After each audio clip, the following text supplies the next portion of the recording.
आपण पाहत आहोत SN न्यूज मराठी. लाईक करा, शेअर करा, सबस्क्राईब करा व राहा आमच्या सोबत अपडेट. पाण्याचा विभाग आहे, त्यात धरणं आणि पाणी पुरवठा स्वच्छता विभागाला सगळं झालेलं आहे. वॉटर रिसोर्स CR पाटील जे मंत्री आहेत, जी स्टँडिंग कमिटीमध्ये आहे, त्या कमिटीमध्ये फेब्रुवारी महिन्यामध्ये हा JJMचा विषय आम्ही मांडला. गेल्या 2 वर्षामध्ये आम्ही डिटेल अभ्यास केला आहे सगळ्या योजनेचा. सांगोला तालुक्याची परिस्थिती वेगळी आहे आणि इतर तालुक्याची परिस्थिती वेगळी आहे. तुमच्याकडे जी स्कीम राबवली गेली ती डिस्ट्रीब्युशन लाईन आणि मेन रायझिंग हे सगळे MGPनं केलं आणि खालचं जे गाव पातळीवरचं डिस्ट्रीब्युशन आहे हे जिल्हा परिषदेने केलं. अशा 2 एजन्सीजने केलं. परंतु उर्वरित जिल्ह्यात आणि अख्ख्या महाराष्ट्रामध्ये अशी परिस्थिती आहे की काम 5 कोटीच्या वर जाऊन द्यायचं नाही. एक गाव धरलं त्या गावाचं काम 5 कोटीच्या वर जाऊन द्यायचं नाही. काम जिल्हा परिषदेकडेच राहिलं पाहिजे म्हणून काय काय वस्त्याच वगैरे. आणि ते आता इथून पुढं 25 वर्ष ते स्कीम मध्ये ती वस्ती येणार आहे. कायम तशीच वंचित राहणार. हे महाराष्ट्रातच 2 डिपार्टमेंट आहे की पाण्याचं काम बघतात. एक जिल्हा परिषद बघते 5 कोटीच्या खाली असेल तर, आणि त्याच्यावर असेल तर MGP बघते. त्यामुळे एवढा गोंधळ झाला आणि बराचसा भाग वंचित राहिलेला आहे. आणि ह्यात जिल्हा परिषदचा पंचायत समिती लेवलचा जो स्टाफ आहे यांचा काही दोष नाही. ही आली स्कीम केंद्राकडून राज्याकडे आणि राज्याने राबवताना अख्ख्या महाराष्ट्राला एक एजन्सी नेमली की त्यांनी सर्वे करायचा, पाठवून द्यायचा. ती सर्वेला सगळी तरुण पोरं आली, सुशील बेकार ती कामावर घेतलेली, तात्पुरता हजेरीवर घेतल्यासारखी घेतलेली. त्यांनी सर्वे केले. म्हणजे कुठं सरपंच ग्रामसेवकाच्या ऐकण्यात 2 पार्ट्या गावातल्या, मग ही वस्ती वगैरे ती वस्ती वगैरे असं करून ते रिपोर्ट तयार केले आणि पाठवून दिले. ते जर जे असतात पंचायत समितीचा ते गावातल्या 2 पार्ट्या असो नाही 3 पार्ट्या असो सगळ्यांबरोबर संबंध असतील, सगळ्यांकडे जातो, काळजीपूर्वक घेतो. कारण त्यानंतर आमसभेला उत्तर द्यायचं किंवा सांगोला देता जातो, तोंड दाखवायला. तर यातनं वगैरे गेले. ह्याच्यामुळे मोठ्या प्रमाणात नुकसान झालं आणि नुकसान झाल्यानंतर केंद्राचे पैसे आले पुढे, परंतु राज्याचा हिस्सा आला नाही. राज्याचा हिस्सा न आल्यामुळं सगळ्या स्कीमा अर्धवट पडल्या आणि अख्ख्या देशभर म्हणजे आम्ही आमची कमिटी तामिळनाडूचा दौरा केला, आम्ही आंध्राचा दौरा केला, केरळचा केला, परत कर्नाटकाचा केला. हे सगळा अभ्यास करून आम्ही तिथं कमिटीचे विषय मांडले. तर अख्ख्या देशभर एक घोटाळे झालेले आहेत.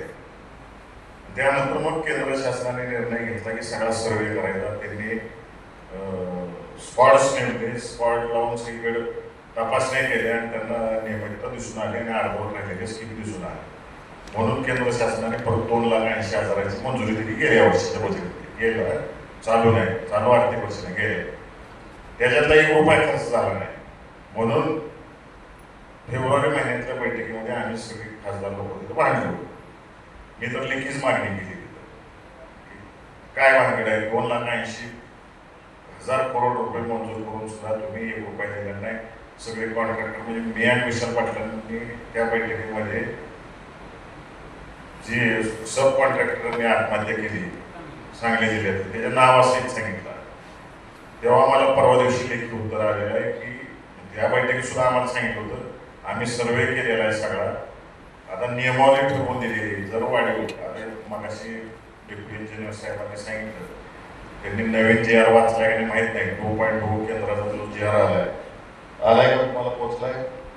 आला ना. त्यात आता एवढे कडक नियम आलेले आहेत. जसं ते पंतप्रधान सडक योजना नियम आहे तसे त्याला आलेले आहेत सगळे पाणी पुरवठा.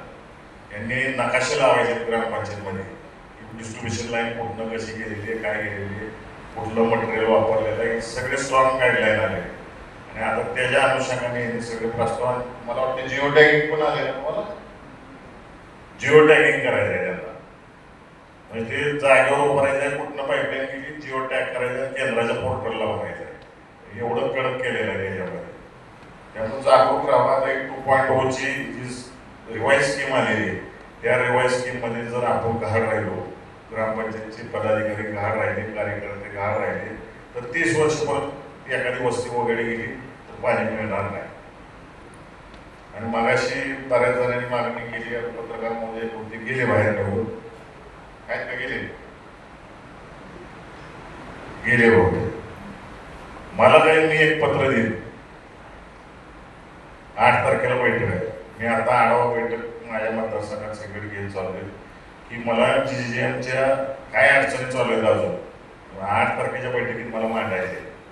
दिल्लीला 8 तारखेला पाणी विभागाचीच बैठक आहे. एक पत्र दिलं तर चौकशी लगेच डायरेक्ट केंद्रातून सुरू होईल. करायची असं सांगा, अख्ख्या सांगोला तालुक्याची चौकशी मी लावू शकतो.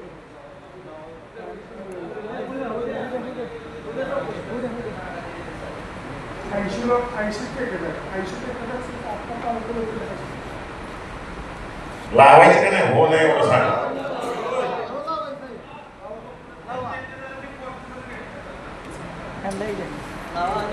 ठीक आहे, मला तुमच्याकडून खात्री करायची आहे का एकदा चौकशी सुरू झाली की कामाचा विलंब होत जाणार आहे. परत तुम्ही पाहिजे तोच द्यायचा ना, पत्र दिलं म्हणून आम्हाला प्यायला पाणी मिळालं नाही हे सांगोला तालुक्यात काही नवीन खोल निघायला नको. आता पण पाणी मिळणार नाही, पूर्ण अपूर्ण सगळी तर लागलं ते.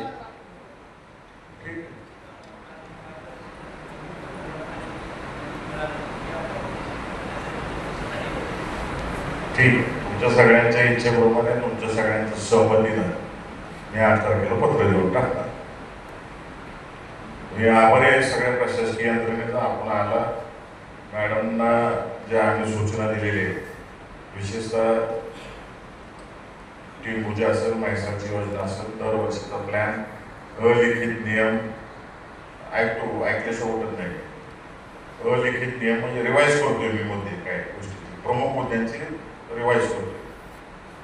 टिंबू म्हैसाळ या दोन्ही योजनेचं दर मार्च महिन्यामध्ये तुम्ही संबंधित अधिकाऱ्यांना बोलवून घ्यायचं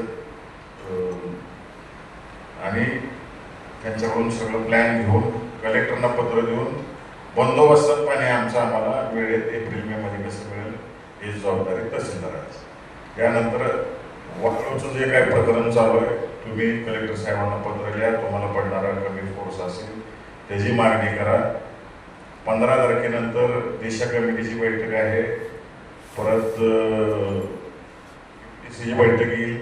त्याच्यापूर्वी स्ट्रॉंगली ॲक्शन किंवा तुमचं पत्र तिथं कलेक्टर साहेबांनी SP साहेबांकडे पोहोचू द्या, म्हणजे आम्हाला फॉलोअप करता येईल. नाही झालं तर मग आम्हाला स्ट्रॉंगली उतरावं लागेल.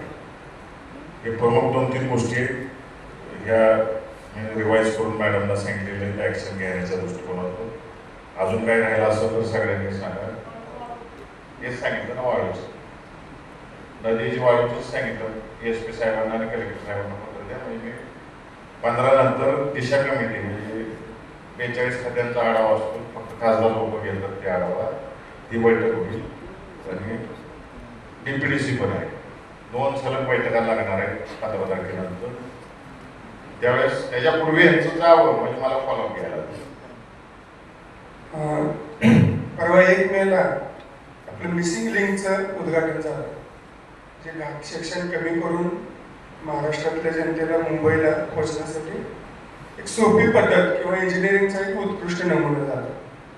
पण भाव येत आहेत बाकी सगळी मंडळी, नॅशनल हायवे झाला आणि आमच्या सांगोला तालुक्यात घाट सेक्शन नाही जवळजवळ, डोंगर पाचेगाव सोडलं. पण तुम्ही मावली हॉटेल जवळ झाला केला तर मरण किती जवळ येते ते तिथं बघायला मिळत आहे. कारण एवढं निकृष्ट काम आहे. 100 फुटाचं अंतर क्रॉस करण्यासाठी 500 मीटरचं ते टर्न घेत तिथे यावं लागतं आणि STला 100% रिव्हर्स घेतल्याशिवाय त्याला टर्न बसत नाही. आणि दोन्ही बाजूला, या बाजूला पण जवळजवळ 10 फूट खोल आहे, या बाजूला तर जवळजवळ 50-60 फूट खोल आहे. एक चढ आहे, तेवढा चढ काढणे आणि तिथं परत ब्रिज नवीन टाकणे, हे एक नॅशनल हायवेज काम आहे. टंचाईमध्ये जर नसलं तर ते लोकांशी जीवाशी खेळणार काम, बरोबर आहे का? आणि दुसरं, तिथून तेवढं दिव्य पास करून आल्यावर पुढे अजून रेल्वेचा जो ब्रिज आहे तो एवढा क्रिटिकल आहे की ज्या बाहेरून येणाऱ्या बस आहेत, मोठ्या बस, फक्त फक्त एसटी बस ते त्याला येवच लागतं सांगोल्यात, म्हणून तो येतोय. नाहीतर बाहेरून ज्या हैदराबाद कोल्हापूर इथून जे येणारे बस आहेत ते अजिबात सांगोल्याचं नाव काढत नाही. आणि त्या याच्यातून येणारे